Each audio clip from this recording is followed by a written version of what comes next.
Uma cientista enviada para catalogar placas e óculos de um velho observatório descobre que quando o domo projeta as estrelas, ele revela rostos e memórias que deveriam ficar enterradas, e o preço para apagar uma luz pode ser a própria lembrança. Deixe seu like, inscreva-se para mais histórias e venha comigo descer aos telescópios que vigiam o silêncio.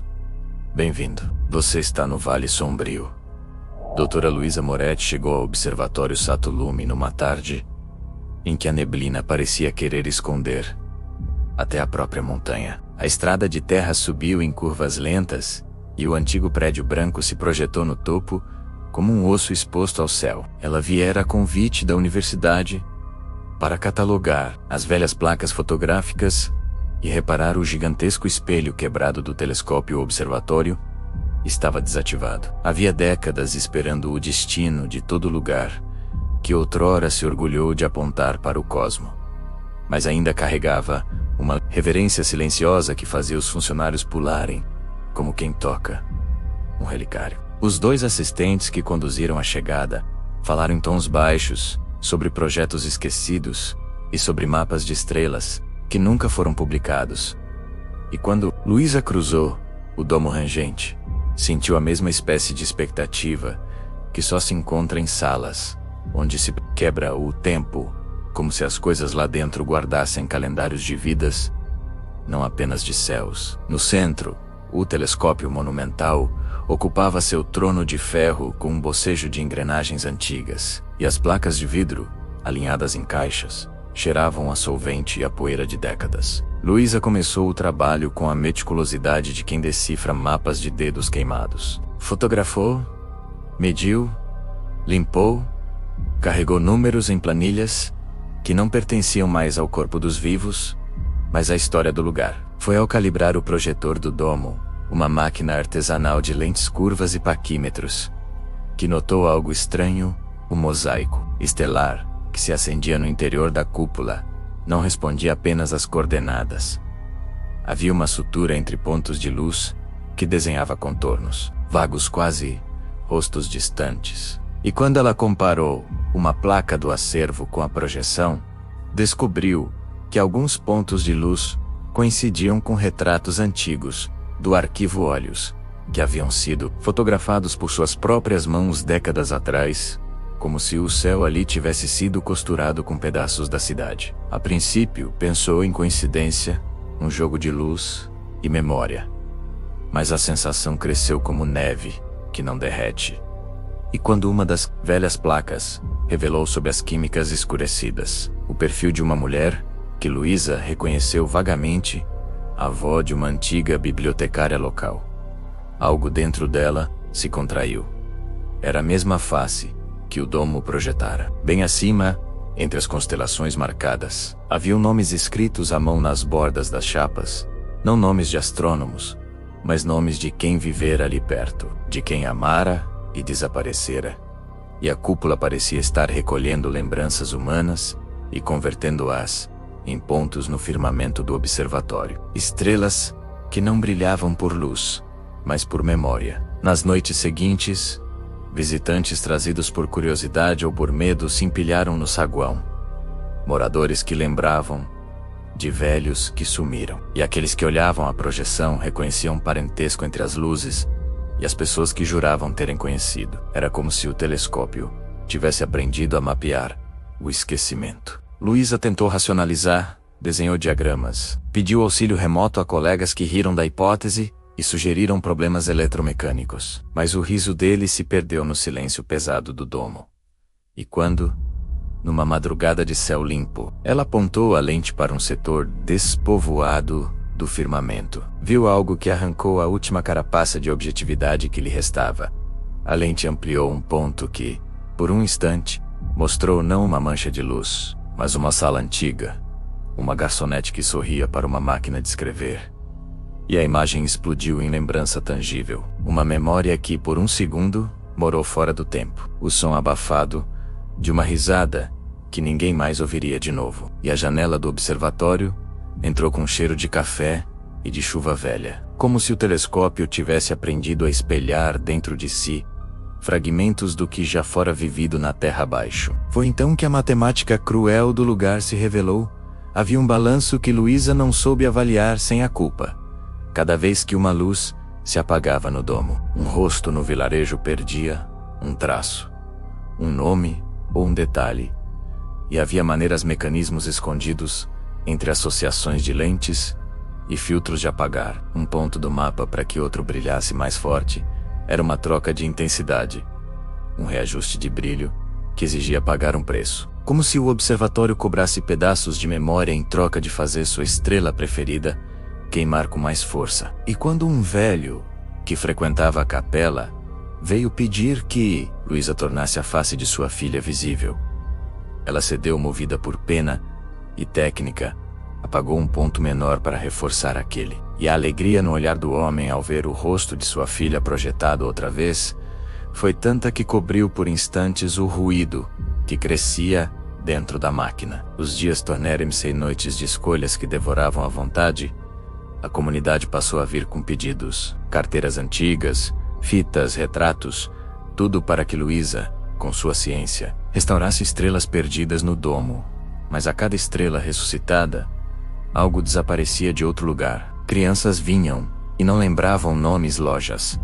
Perdiam pequenos detalhes de suas histórias. E a cidade começou a exibir buracos leniscados na biografia de seus habitantes, lacunas que não se preenchiam com conversa. Luísa, que amara a astronomia pela promessa de fazer o universo menor e compreensível, descobriu que ali naquele observatório o universo era voraz e sua mão de médica do passado carregava a mesma mancha de todo Salvador, que aprendeu a matar para impedir o pior. Quando tentou demolir o projetor, uma resistência apareceu na forma de antigos mecanismos que pareciam ligados a juramentos. Para quebrar a base do domo, precisava quebrar códigos, e a máquina, em sua inteligência empírica, reagiu. As luzes na cúpula tremeluziram como se protestassem, e no chão, uma laje vibrou, liberando uma onda de imagens que tombaram sobre Luísa como chuva de corpos, que não eram corpos lembranças, que bateram no seu rosto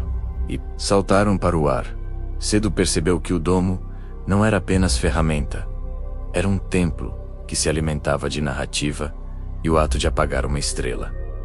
Era como arrancar um capítulo de um livro que só podia ser reescrito com outro capítulo faminto. Certa noite, ao enfrentar um último pedido, o de uma mãe que queria de volta o nome do neto que o esquecimento havia tomado, Luísa procurou a forma menos custosa de equilibrar.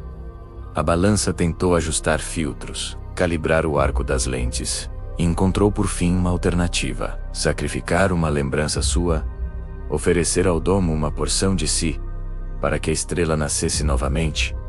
Era um contrato simples, íntimo, e com as mãos trêmulas, ela escreveu no diário a memória que dava um verão com o pai, um cheiro de pão que só ela lembrava, e depositou a nota junto ao projetor, como quem deposita a moeda em caixa mística. A cúpula brilhou com uma intensidade nova e o rosto do menino apareceu entre as constelações. A mãe chorou com gratidão. Agradeceu com voz quebrada, e Luísa sentiu a perda funda e nova. A ausência de algo que antes era seu. Um buraco domesticado no peito que não se preenchia. Ela percebeu que havia inaugurado um legado. Agora sabia que podia comprar estrelas com seus próprios fragmentos de vida. E que, se não fosse cuidadosa, poderia vender tudo. A cidade, tomada por uma mistura de alívio e dependência, tornou-se refém de pedidos, e logo os pedidos deixaram de ser caridosos. Tornaram-se estratégicos. Egos, sendo lavados por pequenas luzes, e a máquina, que antes parecia um artefato de contemplação, transformou-se num instrumento de poder. Então, formaram-se filas, com pessoas dispostas a perder memórias menores para trazer de volta grandezas sentimentais, e Luísa, no alto do domo, coordenava trocas que deveriam ter permanecido segredos. Ela passou a conhecer segredos alheios como quem lê faturas, e a culpa se lhe aninhou nos ossos. O preço subiu, e as noites tornaram-se um mercado estranho, até que a noite do festival de observação foi marcada por uma ruptura. Um grupo chegou com intenções militares, representantes de uma corporação que via naquele domo uma arma cultural A possibilidade de manipular memórias em massa exigiram o controle da máquina. Luísa recusou, sabendo que nos indicadores já havia um mapa de danos, e a briga que se seguiu liberou o pior do observatório à cúpula. Pulou em fúria técnica. Luzes arrancaram espectros do arquivo e os rostos projetados começaram a se mover com vontade própria. Lembranças que se recusavam a ser commodity. E as imagens no domo, em vez de serem calmas constelações, passaram a tropeçar umas nas outras. Colapsos de narrativas que pareceram demente. E quando o conflito terminou, os visitantes foram embora, mas não sem deixar estilhaços. E a cidade amanheceu com fissuras que não eram mais apenas na memória, mas nos próprios laços humanos. No silêncio posterior, num gesto de desespero e de amor mal calculado, Luísa tentou um último ato de reparação. Reunir todas as notas de sacrifício e devolver ao domo algo que pudesse encerrar o ciclo. Trabalhou noites sem sono, costurando um cântico antigo que encontrara nas bordas de um tratado. Recitou-o frente ao projetor, e pelo breve instante em que as palavras se alinharam, o céu interno apegucei, como se um dedo tivesse passado pela cúpula. E por um sopro Luísa pensou que conseguizera. A respiração da cidade voltou a seu ritmo. As vozes cessaram, e no chão do observatório ficaram só caixas vazias, e um silêncio pesado, diferente daquele que antecede a descoberta. Era o silêncio do final de uma peça, o fim de um espetáculo. Mas a máquina, que fora ferida, não morreu. E no interior da caixa do projetor, algo ficou vivo. Uma centelha de exigência, um tremor sutil que parecia escutar o mundo, esperando outra oferta.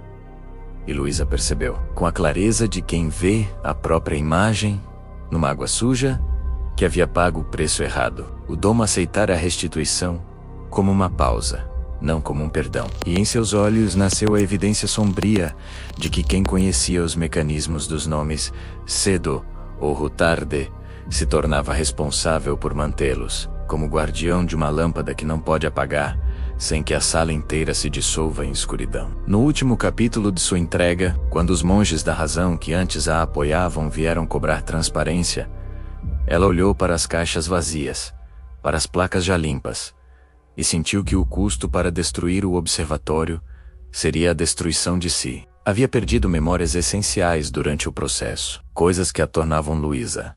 E sem elas, ninguém poderia lembrar-se de fechar definitivamente o lugar. E assim, por omissão ou por escolha, ela decidiu permanecer, assumindo a custódia de um instrumento que já não era neutro. E no gesto de assumir também, transferiu a dívida, pois agora a sua presença alimentava a lógica do espaço. Ela mesma era um banco de lembranças. E o observatório viveria, enquanto alguém guardasse o preço. Com o tempo, moradores perceberam que as noites de calma tinham um novo rosto. Olhos escuros, que passavam pelo vilarejo, nos telhados. E quando sabiam que algo emigrara de suas vidas, viam Luísa no domo, sozinha, movendo filtros, alinhando lentes. E de vez em quando, em noites de neblina fina, ouviam-se pequenos sussurros que vinham da direção do observatório, como quem conta uma lista de nomes antes de dormir. E embora a cidade tivesse recuperado certa ordem, o custo havia sido um vazio novo, um contrato invisível que pairava sobre as vidas. E Luísa carregava dentro de si uma coleção de lembranças que não eram suas, um arquivo do qual ela não podia se libertar sem perder o que restava de sua identidade. A tragédia final não foi um rompante de violência. Foi um cansaço lento que levou Luísa a trocar sorriso por vigilância, a humanidade por função. E numa madrugada de inverno, quando as estrelas lá fora estavam mais claras do que em qualquer noite anterior, alguém olhou para o domo e viu algo que parecia um mapa de constelações renovado. Porém, ao acercar o olhar, descobriu que cada ponto de luz trazia inscrito o nome de uma vida que não mais poderia ser chamada com naturalidade. E no registro diário do observatório havia uma nova entrada, escrita com letra miúda: Custódia aceita. E ao ler, foi como se o mundo respirasse fundo, porque uma alma tinha assumido o fardo, mas ao fazê-lo, essa alma se esvaziava. E Luísa, agora guardiã das estrelas vazias, percebeu que salvar também pode ser a primeira linha de um sacrifício perpétuo. Ela havia vencido a destruição do observatório, mas tornara-se parte de sua máquina, uma lembrança viva que alimentava as constelações. E ao olhar para o céu projetado, viu a sua própria face, translúcida, entre as luzes. E entendeu que o preço do cuidado fora a erosão do próprio eu. No fim, a cidade voltou às suas rotinas, mas com um rumor novo, um respeito que vinha de medo e gratidão misturados.